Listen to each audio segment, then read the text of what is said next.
Imagine this. A white Escalade keeps tearing through my farmland, crushing crops, spooking my cattle, and ignoring every warning I gave. And the kicker? The driver, an HOA Karen, swears my land is hers. After months of her arrogance, I finally set up a plan she'd never forget. Let's get into this insane revenge story. You wouldn't believe how many times I watched that white Escalade tear through my property, like it was a personal driveway. The first time, I thought maybe she was lost. Everyone makes mistakes, right?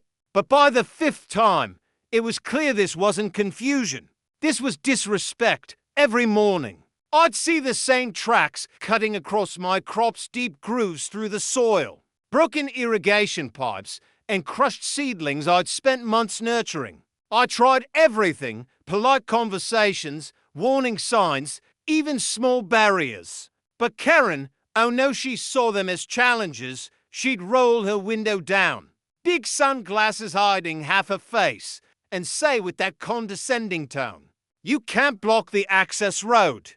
The HOA approved it, except there was no HOA here. I lived on rural farmland, outside any development. The nearest HOA neighborhood was a mile away. But in her mind, she was queen of the cul-de-sac in my land. Just another space she could claim. I called the sheriff's office multiple times. Each time, they'd come, write a report, and shrug. "We can't do much unless you catch her in the act," they'd say. So I bought cameras. Hidden ones. Motion activated. Placed right along the edge of the field where she always entered. And within today's bingo, footage showed her clearly, same white Escalade. Same smug look cutting straight through my fence line like she owned it. I sent the video to the police, thinking that would finally solve it. Nope.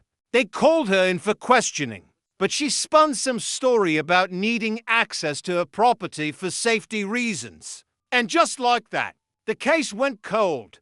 The damage kept getting worse. My tractor tires started finding sharp bits of glass near the fence. The cows refused to graze near the path she drove through. Even my dog, Rusty, barked every time he heard her engine. That's when I decided if no one else would stop her, I would. I started researching what farmers do to keep trespassers and off-roaders away. Electric fences? Too risky. Trenches? Too obvious. Then I stumbled upon something simple but effective: retractable spike strips. The kind you see at parking lots or toll booths. Legal to own.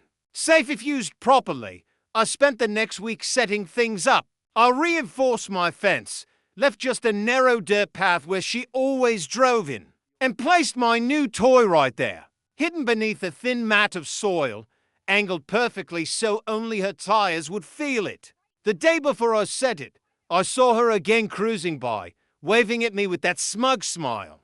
"You really should clean up that mess," she said, pointing at my broken fence. I smiled back, nodded, and said, "Oh, don't worry, Karen. It's being taken care of." That night, I barely slept. I kept picturing her car rolling over those spikes, the hiss of air, the realization on her face that her little joyride days were over. But still, a part of me wondered, was I going too far? Morning came, the sky painted with orange and gold. I checked the path one last time. Everything was ready. The camera battery was charged. The spike strip is hidden, waiting. Hours passed. Then I heard the faint hum of an engine in the distance. Rusty perked up. My heart started pounding. The sound grew louder, then closer, until that white Escalade appeared at the edge of my field. She slowed down, probably thinking she'd take another shortcut. I stepped back, watching from the barn window, every muscle in my body tense, and then she drove forward. There was a pop, then another, and another. Her car jolted, tilted, and came to a halt right in the middle of my field. I couldn't help it. I actually laughed. Not out of cruelty, but relief. Weeks of frustration, months of disrespect, all punctuated in one satisfying moment. But what happened next? The sound of those tires deflating was music to my ears. Short, sharp pops echoing through the still morning air. For a moment, I just stood there in disbelief, watching as her precious white Escalade sagged into the dirt like a wounded beast. Dust swirled around it, and inside, I could see her flailing her arms, shouting into her phone. I took a deep breath, heart pounding so hard it felt like it might burst through my chest. Rusty barked wildly beside me, tail wagging as if he understood what we'd just accomplished. After all the damage, all the disrespect, finally, justice felt real. I walked toward the fence, staying calm, but inside I was burning with adrenaline. Karen climbed out, her heels sinking into the mud. She was fuming, face red, sunglasses gone, hair in total chaos. "You did this!" she screamed, pointing a shaking finger at me. "This is illegal! You're gonna pay for this!" I didn't say a word at first. I just let her rant, pacing back and forth like she owned the place. When she finally stopped for air, I said quietly, "Karen, you've been trespassing for months. You've destroyed crops, broken fences, and ignored every warning. I told you there'd be consequences." That only made her angrier. She stormed toward the fence, shouting something about her legal rights and HOA access agreements. I almost laughed. There wasn't a single HOA within shouting distance of my property. But before I could say anything else, she pulled out her phone and started recording me. "Go ahead," she yelled. "Admit it on camera. Tell everyone how you vandalized my car." My stomach twisted. In that moment, I realized how quickly this could turn on me. She wasn't just arrogant, she was clever in her own twisted way. She knew how to play victim. So I calmly pulled out my own phone and hit record. "Karen," I said loud and clear, "you are standing on private farmland after driving through a locked gate. I have video evidence of you doing this for weeks. This isn't vandalism, it's self-defense." Her face froze for a second. Then she snapped. She kicked the spike strip, screaming as if I'd attacked her. "I'll call the sheriff! You'll regret this!" she yelled before stomping back to her deflated car. And she did call. Within half an hour, 2 sheriff vehicles rolled up my driveway. My hands were shaking as I handed them my phone and the camera footage. Karen stood off to the side, fake crying and claiming I'd set a trap for her. I expected them to see the truth right away, but the officers exchanged looks I didn't like. One of them said, "Sir, we're gonna need you to come with us for questioning." My heart dropped. "What? You've got the footage right there. She's the one trespassing." But it didn't matter. Karen was connected, apparently. One of the deputies mentioned her brother sat on some county committee as they led me to the truck. Rusty barked from the porch. Karen smirked, arms crossed, victorious again for now. But what she didn't know was that I still had one last piece of evidence, something that would turn everything upside down. Sitting in that cold interrogation room, I could still smell the dirt and rubber from her shredded tires on my boots. The fluorescent lights buzzed overhead, and one of the deputies leaned back in his chair, arms crossed, staring at me like I was the criminal. "So, you're saying she drove through your property repeatedly?" he asked. "Yes," I said, keeping my voice steady. "I have over 2 weeks of footage, timestamps, license plates, everything." He exchanged a glance with the other deputy. "Well, she's claiming you laid a trap that caused property damage and emotional distress." Emotional distress. My blood boiled, but I forced myself to breathe. Losing my temper would only play into a game. Instead, I pulled out the small USB drive I brought my ace in the hole.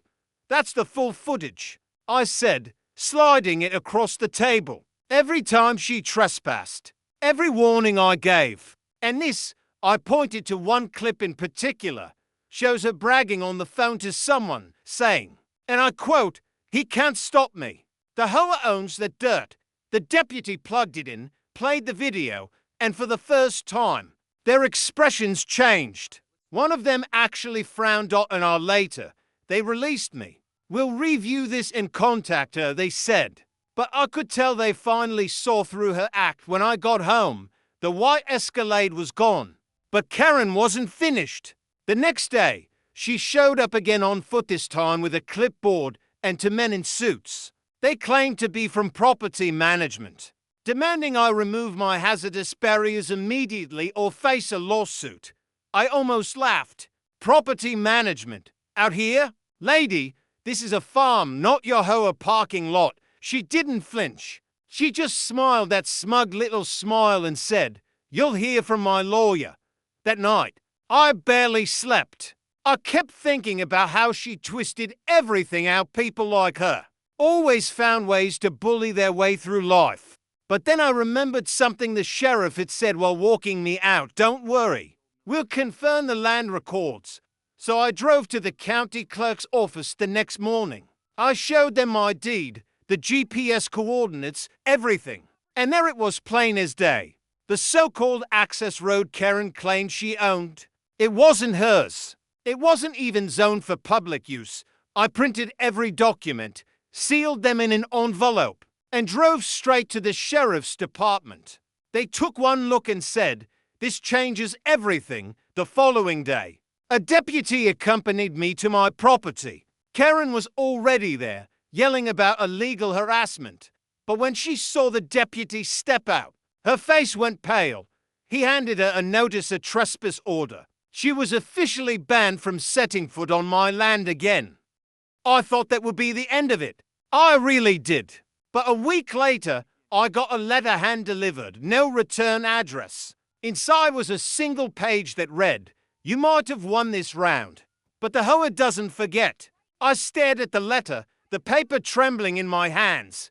This wasn't over. Not by a long shot. When I first read that letter, my hands shook not out of fear, but disbelief. After everything, she still wasn't done. The words, "The HOA doesn't forget," felt more like a threat than a warning. I knew Karen well enough by now she didn't lose quietly, but this time I was ready. I'd learned her tricks, her manipulations, and how she twisted rules to get what she wanted. So instead of reacting, I stayed calm.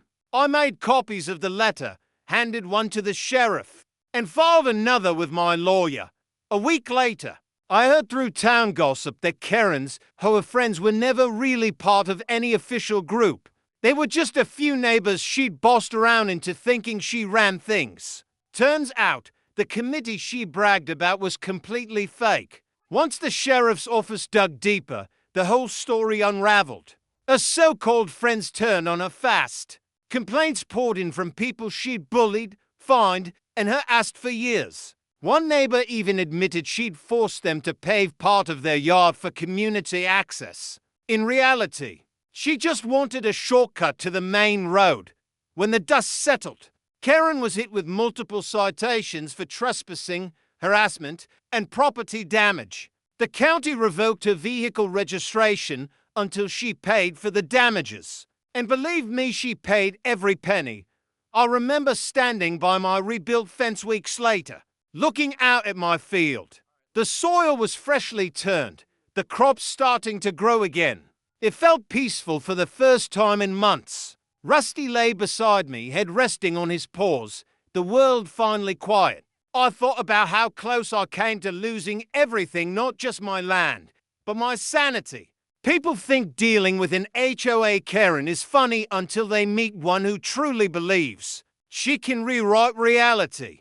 But the truth is, sometimes the only way to stop someone like that is to stay patient, gather proof, and let the truth do the talking.